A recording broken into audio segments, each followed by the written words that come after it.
പെരിന്തൽമണ്ണയിൽ യഥാർത്ഥത്തിൽ വിധി നിർണ്ണയിക്കുക SDP-യുടെ വോട്ടുകളും അതേപോലെ തന്നെ വെൽഫെയർ പാർട്ടിയുടെ വോട്ടുകളുമാണ്. ഈ വോട്ടുകൾ ഏതെങ്കിലും ഒരു വഴിയിലേക്ക് തിരിഞ്ഞു പോയാൽ അതിനനുസരിച്ച് ഭൂരിപക്ഷത്തിൽ കാര്യമായ കുറവുകൾ വരും. നിയമസഭാ തെരഞ്ഞെടുപ്പ് പോരാട്ടത്തിന്റെ വിധി നിർണയത്തിന് വളരെ ചുരുങ്ങിയ വിരലിനെണ്ണി കാത്തിരിക്കാവുന്ന ദിനരാത്രങ്ങളുടെ കാത്തിരിപ്പ് മാത്രമാണുള്ളത്. പെരിന്തൽമണ്ണ നിയോജക മണ്ഡലത്തിൽ ഇക്കുറി രാഷ്ട്രീയ ചിത്രം എന്താണ്? ആരോപണ പ്രത്യാരോപണ കണക്കുകൂട്ടലുകൾക്കിടയിൽ പെരിന്തൽമണ്ണയിൽ ആര് വിജയിച്ചു കയറും?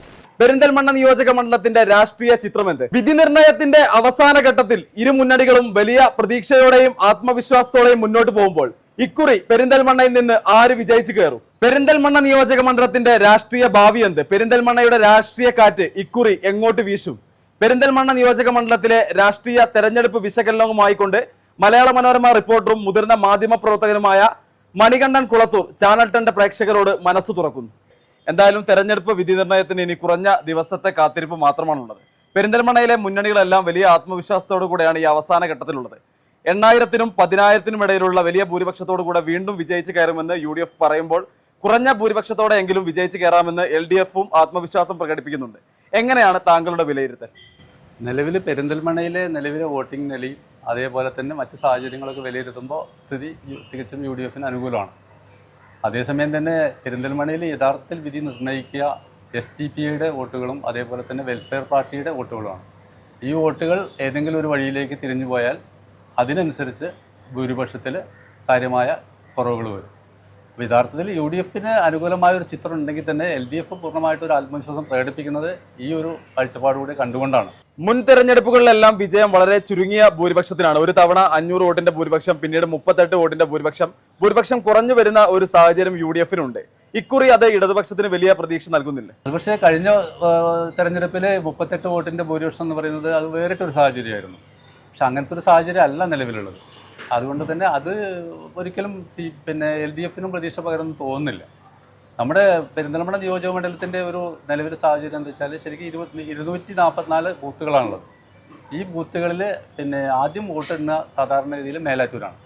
മേലാറ്റൂർ, വെട്ടത്തൂർ, പെരിന്തൽമണ്ണ ഇത് മൂന്നും എണ്ണി കഴിയുമ്പോൾ യഥാർത്ഥത്തിൽ പെരിന്തൽമണ്ണ നിയോജക മണ്ഡലത്തിൻ്റെ ഒരു ചിത്രം വ്യക്തമാവും.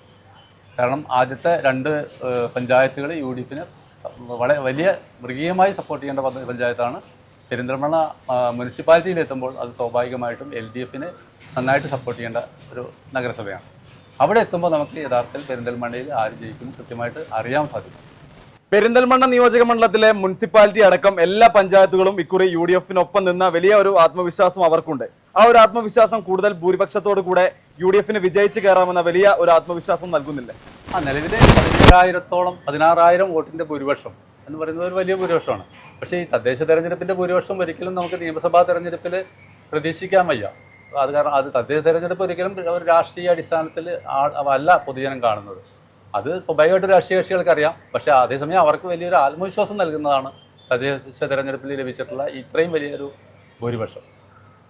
അതേ ഭൂരിപക്ഷം ഒരിക്കലും നിലവിലെ നിയമസഭാ തെരഞ്ഞെടുപ്പിൽ അതിൻ്റെ ഒരു പകുതിയോളം നമുക്ക് പ്രതീക്ഷിക്കാം. ശരിക്കും UDF-ന് ഭൂരിപക്ഷം കിട്ടും എന്നുള്ള ഒരു നിലവിലെ സാഹചര്യത്തിൽ തദ്ദേശ തെരഞ്ഞെടുപ്പിൽ ലഭിച്ച വോട്ടിൻ്റെ ഭൂരിപക്ഷത്തിൻ്റെ ഒരു പകുതിയോളം വോട്ട് ശരിക്കും നിയമസഭാ തെരഞ്ഞെടുപ്പിൽ അവർക്ക് ഭൂരിപക്ഷമായിട്ട് പ്രതീക്ഷിക്കാവുന്നതാണ്. ഇക്കുറി പെരിന്തൽമണ്ണ നിയോജക മണ്ഡലത്തിലെ 2 സ്ഥാനാർത്ഥികളും അവരുടേതായ മേഖലയിൽ 2 പേരും ജനകീയരാണ്. 2 പേരെയും താങ്കൾ എങ്ങനെയാണ് വിലയിരുത്തുന്നത്? നജീബ് കാന്തോരം പെരിന്തൽമണ്ണയിൽ എത്തുന്ന സമയത്ത് സ്വാഭാവികമായിട്ടും പെരിന്തൽമണ്ണ നിയോജക മണ്ഡലക്കാർക്ക് തീർത്തും അപരിചിതനാണ്. ഒരു പുതുമുഖമായിട്ട് ഒരാൾ എത്തുന്നു. പിന്നെ പെരിന്തൽമണ്ണയുടെ അന്നത്തെ സാഹചര്യം കൂടി സാഹചര്യത്തിൻ്റെ കൂടി അടിസ്ഥാനത്തിലാണ് അന്നത്തെ വിജയം ഉണ്ടാകുന്നത്. അങ്ങനെ വിജയിച്ചു വരുന്ന നജീബ് കാന്തപുരം അല്ല പക്ഷേ നിലവിലുള്ള നജീബ് കാന്തപുരം. നിലവിൽ നജീബ് കാന്തപുരം വളരെ ശക്തനാണ്. പെരിന്തൽമണ്ണയിൽ ശരിക്കും ജനങ്ങളുടെ ഹൃദയങ്ങളിൽ എത്തിയിട്ടുള്ള ഒരാളാണ്. ജനഹൃദയങ്ങളിൽ ഓരോ വീടുകളിലും ശരിക്കും കൃത്യമായ ബന്ധമുണ്ടെന്നുള്ള മറ്റുള്ള ഒരു നജീബ് കാന്തപുരമാണ് ഇപ്പോൾ ഉള്ളത്. അതേസമയം തന്നെ നമ്മളിപ്പോൾ നിലവിൽ VP മുഹമ്മദ് ഹനീഫ എന്ന് പറയുന്ന സമയത്ത് VP മുഹമ്മദ് ഹനീഫ വളരെ ജനകീയനായിട്ടുള്ള ഒരു CPM നേതാവാണ്. മാത്രമല്ല തൂതപ്പുഴയിലൊക്കെ പല ആളുകൾ വീണ് പോകുന്ന സമയത്ത് ഒന്നും നോക്കാതെ, പഞ്ചായത്ത് പ്രസിഡന്റ് ആയിരുന്ന സമയത്തൊക്കെ ഒന്നും നോക്കാതെ ഓടിച്ചെന്ന് പുഴയിലേക്ക് എടുത്തു ചാടി ജീവൻ രക്ഷിച്ച ചരിത്രമുള്ള ആളാണ്. അതേപോലെ കോവിഡ് കാലത്തൊക്കെ വളരെയേറെ ആളുകൾക്കിടയിൽ കയറി പറ്റിയിട്ടുള്ള ഒരാളാണ്. അപ്പോൾ അങ്ങനെയുള്ള ശരിക്കും 2 പേരും ശക്തരാണ്. അവരുടേതായ ഇടങ്ങളിൽ രണ്ടുപേരും വളരെയേറെ ശക്തരാണ്. അങ്ങനെയുള്ള രണ്ടുപേരും തന്നെയാണ് ഇപ്രാവശ്യം ഏറ്റുമുട്ടിയിട്ടുള്ളത്.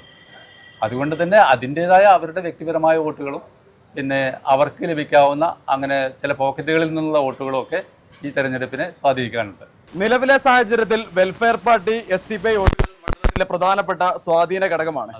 പ്രധാനമായും ഈ വോട്ടുകൾ എങ്ങോട്ട് പോകാനാണ് സാധ്യത?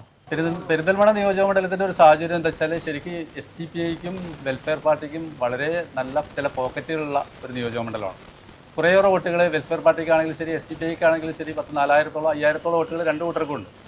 അപ്പോൾ ഇവരെ സംബന്ധിച്ചിടത്തോളം പെരിന്തൽമണ്ണയിൽ കൃത്യമായ ഒരു നിലപാട് അവർ ആ രീതിയിൽ പ്രഖ്യാപിച്ചിട്ടില്ല. അപ്പോൾ അതുകൊണ്ട് തന്നെ ഈ വോട്ടുകൾ ഇരുവശത്തേക്കും അറിയാൻ സാധ്യതയുള്ളതാണ്. അപ്പോൾ LDF ഒരുപക്ഷെ ഈ വോട്ടുകൾ കിട്ടുകയാണെങ്കിൽ LDF പിന്നെ ചെറിയ ഭൂരിപക്ഷത്തിൽ LDF ജയിക്കും. അതല്ല ഇത് UDFിലേക്കാണ് വരുന്നതെങ്കിൽ UDF ജയിക്കും. ഈ രണ്ട് കാൽക്കുലേഷൻ ഈ രണ്ട് മുന്നണികൾക്കും ഉണ്ട് നിലവിൽ. അത് ഈ രണ്ട് പിന്നെ പാർട്ടികളാണ് പെരിന്തൽമണ്ണയിൽ എങ്ങനെയായാലും ശരിക്കും വോട്ട് നിർണ്ണയിക്കുക. അതേപോലെ തന്നെ പിന്നെ നജീബ് കാന്തപുരവും നമ്മുടെ VP മുഹമ്മദ് ഹനീഫയും സ്വന്തമായി പിടിക്കുന്ന അവരുടെ വ്യക്തിബന്ധങ്ങൾ ഉപയോഗിച്ചുള്ള വോട്ടുകൾ, ഈ മൂന്ന് ഘടകങ്ങളാണ് പെരിന്തൽമണ്ണയിൽ ശരിക്ക് ഫലം നിർണ്ണയിക്കും. നിയമസഭാ തെരഞ്ഞെടുപ്പ് പോരാട്ടത്തിന്റെ വിധി നിർണ്ണയത്തിന് ഇനി വളരെ ചുരുങ്ങിയ ദിവസങ്ങൾ മാത്രമാണുള്ളത്. പെരിന്തൽമണ്ണ നിയോജക മണ്ഡലത്തിലെ ഇരുമുന്നണികളുടെയും വിധി നിർണ്ണയിക്കുന്നത്, തെരഞ്ഞെടുപ്പ് പോരാട്ടത്തിന്റെ ഗതി നിർണ്ണയിക്കുന്നത് വെൽഫെയർ പാർട്ടി SDPI വോട്ടുകളാണെന്നാണ് അദ്ദേഹം പറഞ്ഞു വെക്കുന്നത്. ഈ വോട്ടുകളിൽ തന്നെയാണ് ഇരു മുന്നണികളും പ്രതീക്ഷ വെക്കുന്നത് എന്നുകൂടി അദ്ദേഹം പറഞ്ഞു വെക്കുന്നു. പെരിന്തൽമണ്ണയിൽ നിന്നും ക്യാമറമാൻ KT പ്രമോദിനൊപ്പം അജിനാസ് കൂടരഞ്ഞി, ചാനൽ 10 പെരിന്തൽമണ്ണ.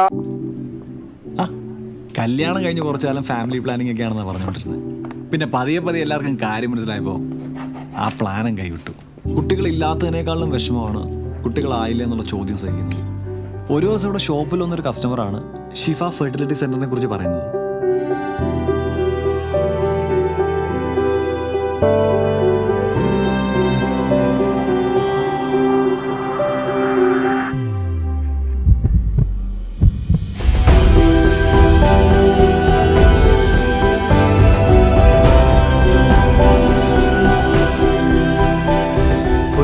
വിശേഷത്തിന് തുടക്കമാവുന്നു. ഷിഫ ഫെർട്ടിലിറ്റി സെന്റർ, കിംസ് അൽ ഷിഫ ഹോസ്പിറ്റൽ, പെരിന്തൽമണ്ണ.